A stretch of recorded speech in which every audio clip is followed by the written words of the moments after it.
Salam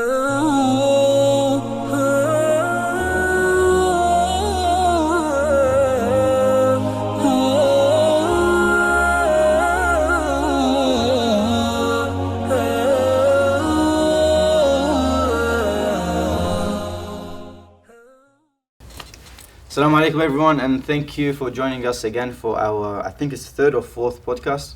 I lost track of time and everything really, but nonetheless, thank you for joining us. Today we have two special guests. We have Jamil Ali with us, and we have Muhammad Kazim. So Jamil Ali he's a School of Humanities and Arts and Humanities rep, as well as he's studying youth work. And Muhammad Kazim, he's I have to be careful because he's a professional kickboxer and he's also studying architecture. And so I want to reduce the time I speak and allow them to introduce themselves. Assalamu alaikum, guys. Alaikum assalam wa rahmatullah. Jamil, we'll start with you first. Can you just tell us about your degree? What are you studying currently? So at the moment I study Bachelor of Youth Work. I'm in my second year. And the reason why I chose to study this is because I want to help make a difference in young people's lives. Oh, excellent. Well, and it's a life-rewarding career. You'd love it. Definitely. So, how do they approach that style of teaching? Do they give you case studies? Is it more practice? Is it more theory? It's a bit of mixture. Yeah. First year, you get theoretical. Second year, you get practical. You start your prac for a whole year. Oh, so you're right now in the practical stage? At the moment I'm at prac. Okay, that's great. Is it like broken up into weeks or? No, it's just straight up for a whole year. A whole year. 400 hours to complete. Yeah. Wow. Okay. And if you're able to complete it, you just have to do the theoretical part as well during your second year. How long is the whole degree? The whole degree is 3 years full time. Oh, okay. 6 years part time. Oh, yeah. That's pretty decent. Yeah, it's not bad. And Muhammad Kazim, architecture. What university are you doing it at? At UWA. UWA. Yeah. How are you finding that? Alhamdulillah, it's great. I think when I started off the degree, it was a bit of a shock, they talk, architecture is very sort of like more on the artistic side of civil engineering. And I remember I was sitting in a lecture and my lecturer was talking about the influence of like music and art, and you gain inspiration, and I was like, is this degree really for me? Because I mean, buildings are cool, but you don't really. I wasn't really engaged with that, and I had a lecture, and we did a project that was based in the slums of Kibera, which is in Nairobi, Africa, and I was like, this redefined architecture for me. It was on the humanitarian side. Definitely. And I got so immersed in that project. And so how is it different when it comes to the humanitarian side? Like, what's the different aspect that they take? So with the humanitarian side, you designing for the people of poverty-stricken areas, disaster-stricken areas. You're designing for them, with them at the same time. Okay. So it's very community-based as well? Community-based. It's their input. What do they use? And it's just you as an architect taking those materials or construction techniques and doing it in a more, sustainable way, a more a lasting way compared to what they have now. That's really interesting. And what you mentioned about the music and arts thing, I completely relate to it. Like my bachelor's was graphic design and creative advertisement. So a lot of the things they share with architecture. Usually anyone that studies architecture was like, I thought of doing graphic design first. And likewise, graphic designers are like, it's either archictecture or graphic design. So they also said the same thing to us, arts and music, and I was just like, Still I do that. yeah, man. So with prac, when do you start? I've started beginning of this year.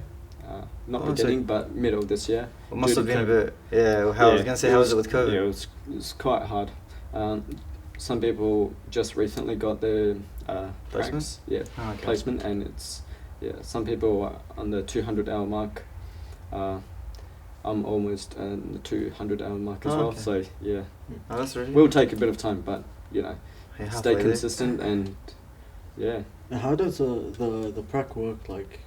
The prac, so the unit coordinator, she contacts an agency, and they, and once they approve of it, make an approval for that, the unit coordinator contacts contact a student, and we have to contact and make a date for an interview. Oh, okay. What do you do during the prac though? During the prac, you just do just the basic normal work that you have to do. Well, you know, just for work us, with like, young people. With us, we don't really have the youth idea. So, Yeah. like as a youth worker, what do you do when you go to? Is it in a school? Is it in a? It depends. Where is it? Sometimes it's in a drop-in youth center. Sometimes it's in a school. Like the first prac, I went to Dismantle. It was a 10-week bike rescue program. We go to high schools. First 5 weeks, they build bikes and send to charity. Other 5 weeks, they get to keep the bike for themselves. And during the program, we communicate with them, try to find what they're struggling with. And then from there, from there that's a we really try nice to way of doing it. assist them. So you share like a mutual interest, and then from there you work towards. It's pretty much building engaging activities really cool. whilst communicating with them. Do you keep contact with like any of the youth or? No, I don't. I only keep contact with them if it's during the program. So for example, a couple of weeks by, I need to follow up on on how they're going. And then touch See base if with they them. and then I ask them, hey, have you found what you're looking for, or did you get that placement, or did you get the apprenticeship that you were looking for? No, that's And really nice. That's what it's. I think we can definitely like these sort of skills will be good for the Muslim community. Yeah, of because, course, definitely. Like especially in Perth, the youth is still growing. Still at that young stage. It hasn't ripened yet. Yeah, but it's such a fertile land. You can do anything with it. Right, fertile. I mean, like there's so much opportunity for youth to engage in activities. So experience like that. And inshallah, as soon as the center gets approved, and we can start doing more activities using those skill sets. Yeah, definitely. And we could definitely use the architecture skills to start ripping up some beautiful designs. But yeah, have you done any? So how does it work with studying architecture? Yeah, so I mean, you have your, more on the theoretical side of the course, which is study your history, understand certain building types and whatnot. And then it's more of the studio work, which is you're given what's this? It's like a problem or scenario? Or? Yeah, like a scenario. Yeah. This is a place, this is what people need, and what's the most creative way you can come up with that? Oh, okay. Creative, sustainable way. Yeah, it's centered around sustainability. So it's like problem solving but with buildings. And that's really in a very creative way. And I was actually, like, now with the whole COVID thing, I was looking at like a few ideas or more contemplating a few ideas on what the future of social distancing or social interaction might look like. That would definitely have an impact, yeah. And I was thinking of like, a creative way to kind of get those spaces out, and inshallah maybe work on a few designs. Oh, inshallah. And I want kickboxing. Yeah. So first of all, I'm not professional, just a black belt. All right. Just a black belt, okay. Just a black. Started kickboxing because I found karate was very slow art. It's beautiful but very slow, and I was coming, youth, you kind of rough at that age, and for me kickboxing was that, it was this brutal sport. I didn't get into it for the fighting, actually. It was more the training. Oh, okay. So you like that discipline of... Yeah. Like, do you have a certain structure that you follow every day, or...? At the moment, no, I'm more like I shifted my fitness training now, but I do practice my kickboxing now and then. But yeah, it was sort of my teacher that inspired me. He was the way he used to push us, So, did you learn it in Australia or did you learn it in South Africa? Back in South Africa. Uh-huh. Yeah, I got my black belt in 2014. Yeah, it was during my final year of school, and that's very cool. It was definitely amazing. I think the most important thing for me was every session you had to push past some sort of limitation. Like a personal... Yeah. That's nice. It wasn't just the body, but mentally. See, when it comes to fitness, I'm sure you can tell there's a lot of... a lot I need to do. So we might be talking about some programs after. Well, I remember you started there was a federal kickboxing program you did once. Like a little. Yeah, a little. Me and Brother Muhammed was also part of the youth community. Bro, that's And, decent though. We should keep going. Like make something up like that. again. Definitely. I started like a small kind of program during the COVID phase where, home workouts. I was actually inspired by one of my friends in South Africa, Oh, yeah. and it was just daily workouts. People could do at home for all levels. I think fitness is like very important, not just for physical health, but mentally. Like for me personally, mental strength. It just boosts that. It does make sense that there is a Indeed. correlation between the two.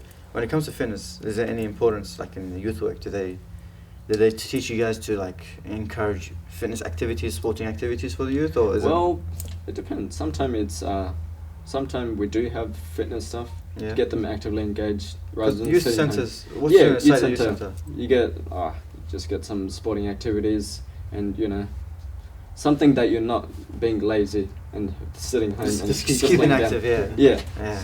as long as you're doing something and active. Because every time we do indoor soccer, you always come up and say, Latif, can we do indoor basketball at least? Some Yeah. basketball game. So you have a basketball passion, don't you? Yeah, yeah. How did this start? Was it from a young age or it's just... From a young age, I've always loved basketball. Since I started watch NBA, started loving it, and See. I've actually got a event from the guild, which is next week. Oh. A basketball event, 3-on-3.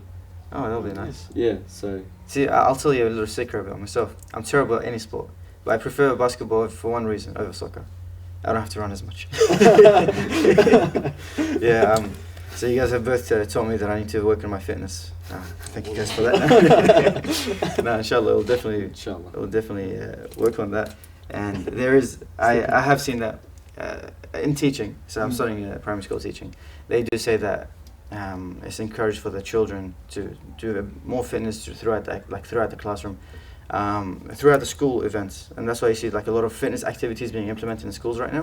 So I'm doing prac. I start Monday for my prac, just 5 weeks, and one of the lessons is before we used to have like sports once a week, sports. Now it has to be more often. Yeah. And also there's in between classes they have a little break session where they just get the kids to get outside the class or run. Like just do whatever just you keep want. them just keep them active. Some have actual games and some are just like, look, there's an oval, run. The kids are just like, yeah, it's really interesting. But guys, thank you for joining us today. It was absolutely beautiful. And inshallah we look forward to maybe having you guys becoming the hosts. Maybe we'll see how we go in the future. Down the line. Inshallah, Allah yakhallikum. And thank you guys for watching and tuning in to Muslim Talks.